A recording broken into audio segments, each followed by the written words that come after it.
air traffic control. You're cleared for takeoff. Flight attendants, prepare for takeoff, please. இன்றைக்கி தேதி வந்து ஜூலை 11. ஒரு காலைல ஒரு 9 மணி இருக்கும். நான் எல்வின் பிரதரை பார்க்க வந்திருக்கேன். அவர் ஏற்கனவே வீடியோவில் சொல்லியிருப்பேன், இங்கே நர்சிங் படிக்கிறாருன்னா. அவர் இந்த கிளினிக்கில் தான் வந்து ப்ராக்டிஸ் பண்ணியிருக்காரு. இது ஒரு பெரிய ஹாஸ்பிட்டல். இங்கே பின்னாடி இந்த சைடு தான் அவங்க வீடு இருக்குது. அவர் ஊருக்கு போகிறாரு. ஊருக்கு போகிறனால என்கிட்ட சில திங்ஸ் எல்லாம் இருக்குது, புளியெல்லாம் இருக்குது, எடுத்துகிட்டுக்கோங்க அப்படின்னு சொன்னார். சரி, ஓகே பிரதர், நான் அன்றைக்கி வண்டிக்கு கிளம்புறேன்.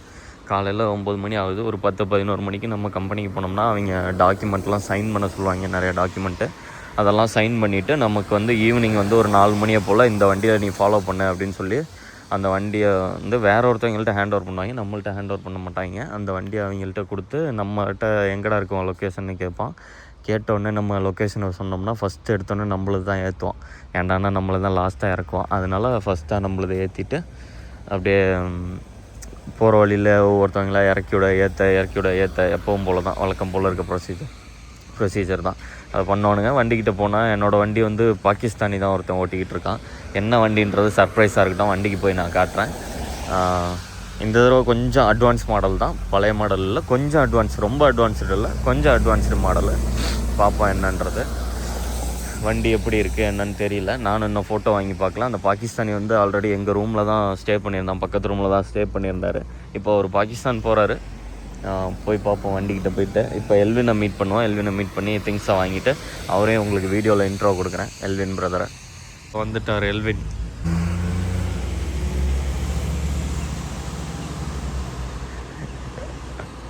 பாவம், அவர் தான் நமக்காக அலைஞ்சிக்கிட்டே இருக்கார். நேற்றுக்கும் இங்கேருந்து 10 நிமிஷம் வாக்கிங் டிஸ்டன்ஸ் அவங்க ரூமு. நேற்றுக்கும் வந்தார், இன்றைக்கும் வராரு.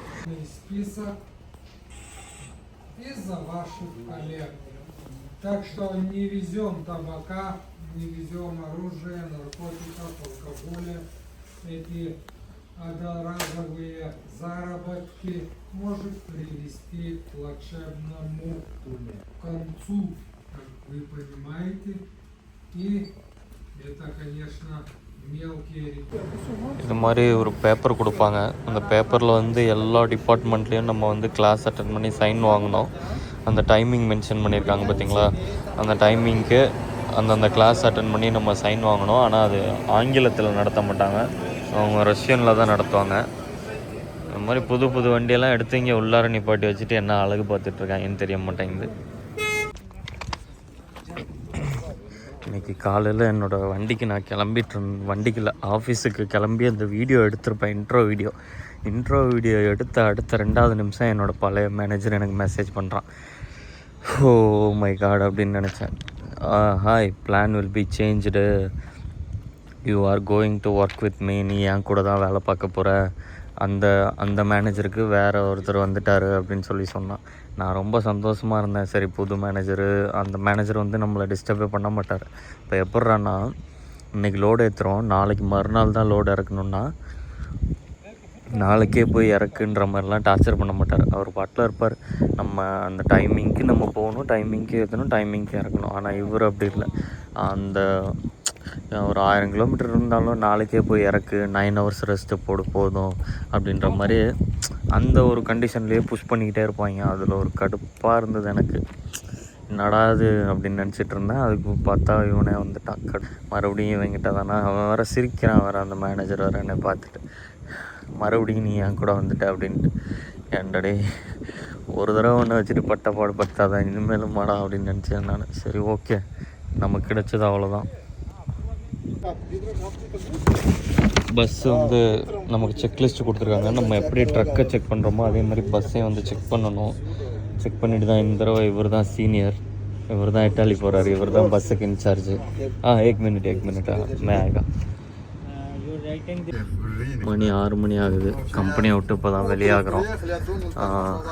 என்னைக்கு போய் வண்டிக்கிட்ட சேரோன்னு தெரில. என்னோடய வண்டி ஜெர்மனியில் நிற்கிது, முனிச்சன்ற இடத்துல. நான் பார்த்துட்டேன். 3வது ஆளாக நான் இறங்கணும்னு நினைக்கிறேன். சரி, தெரியல, பார்ப்போம்.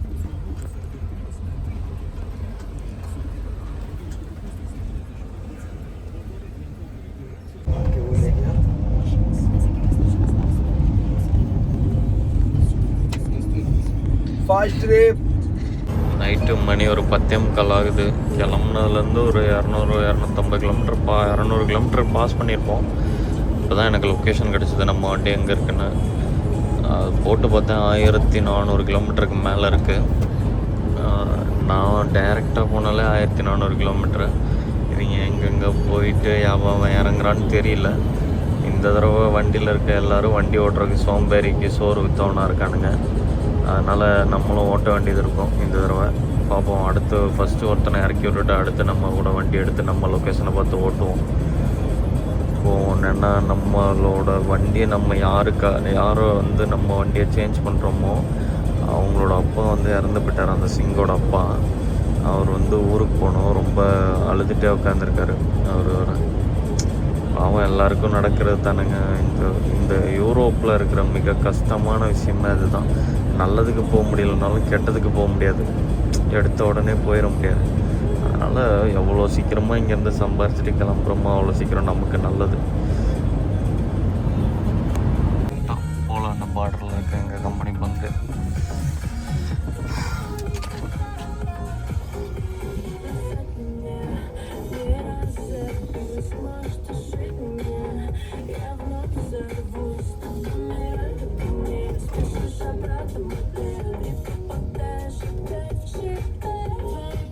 நைட் ஒரு 12 மணி ஆகுது.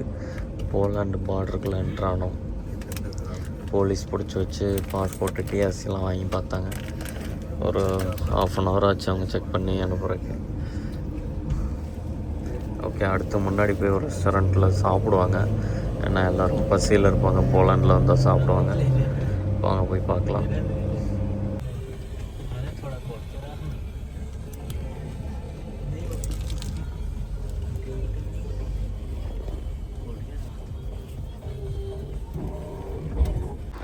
மணி 39.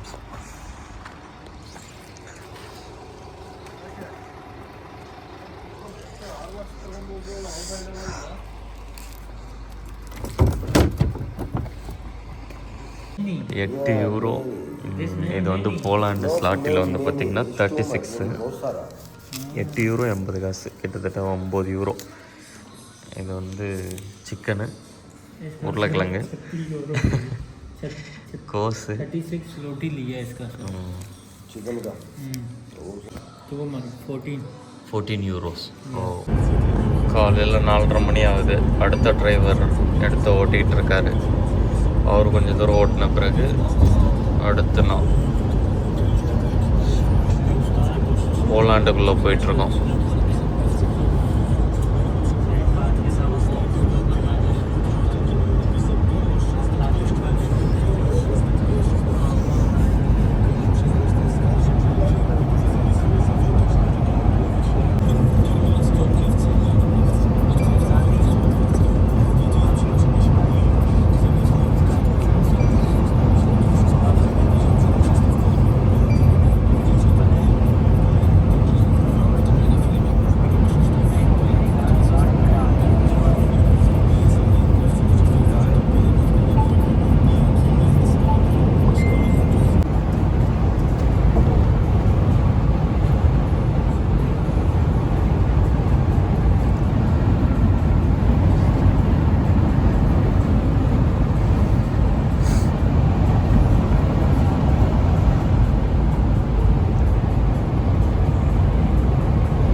காலைல மணி ஒரு 8:30 ஆகுது. போலாண்டு பார்டரில் வந்துட்டு இந்த கடையில் வந்து கிராசரிஸ்லாம் வாங்கினோம்.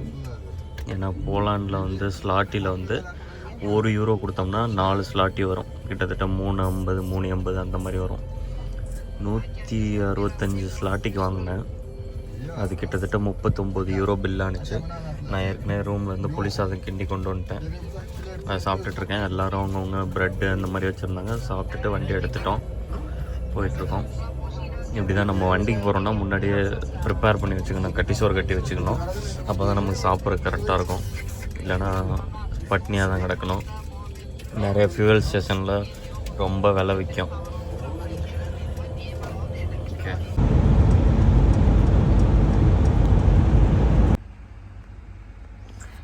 திங்ஸு பர்ச்சேஸ் பண்ண பார்த்தீங்களா, க்ராசரிஸு, அதுக்கான ப்ரைஸ் லிஸ்ட்டு தான் இது. போலாண்டில் வாங்கினது.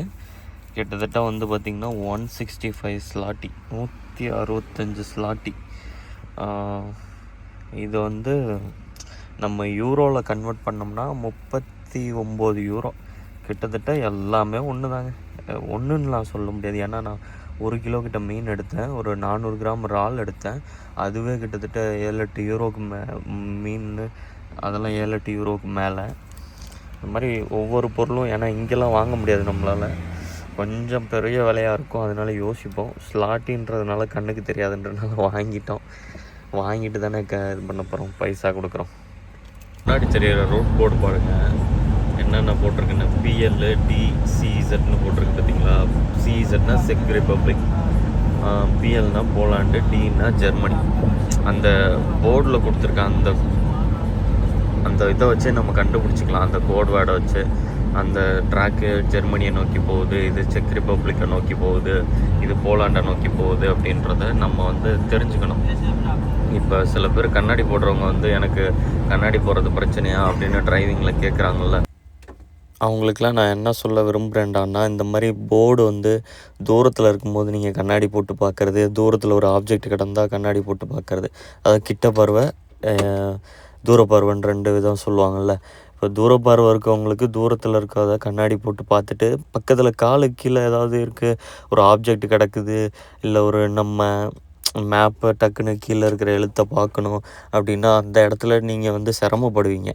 அதுதான் ஒரு மைனஸாக இருக்கும். கிட்ட பார்வைக்கும் சரி, எட்ட பார்வைக்கும் சரி. சிட்டிக்குள்ளெலாம் போகும்போது கொஞ்சம் டிஃபிகல்ட்டாக இருக்கும், கஜாமுச்சான் இருக்க மாதிரி இருக்கும்.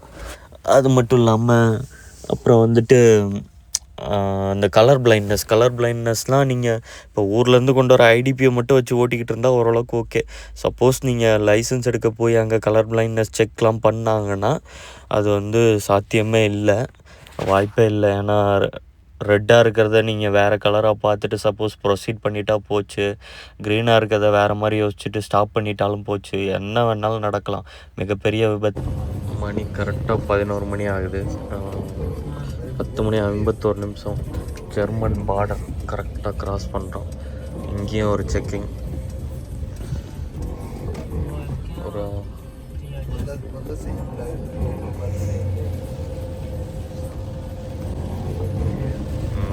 ஒருத்தவனுக்கு பேரில் ஏதோ பிரச்சனை இருந்துச்சு டாக்குமெண்ட்டில், அதனால் கொஞ்சம் லேட் ஆகிடுச்சு.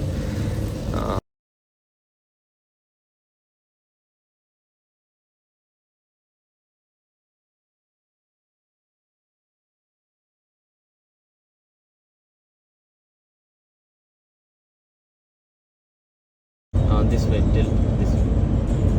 Put the camera this way. Don't turn. இப்போதான் நம்மளை இறக்கி விட்டு வண்டி போகுது. வண்டிக்கிட்ட வந்துட்டேன். 9 மணி ஆகுது. இதுதான் நம்ம வண்டி, பார்த்துக்கோங்க. இதுக்கப்புறம் ஓட்ட போகிற வண்டி. திங்ஸ் எல்லாம் கீழே இருக்குது, எல்லாத்தையும் அள்ளி அடுக்கணும் பொறுக்கி. பார்ப்போம் என்னென்ன பிரச்சனை இருக்குன்னா. வண்டியில் நிறைய கொஞ்சம் பிரச்சனை இருக்குது. என்னடான்னா, இதோ இங்கே இருக்க ஸ்க்ராட்சு, இங்கே இருக்குது பார்த்தீங்களா இந்த சின்ன ஸ்க்ராட்சு, அப்புறம் இங்கே ஒரு டென்ட்டு, அதுக்கப்புறம் அங்கே ஒரு ஸ்க்ராட்சு, அதுக்கப்புறம் இங்கே ஒரு ஸ்க்ராட்சு, தெரியுதுங்களா ஸ்க்ராட்ச் இங்கே.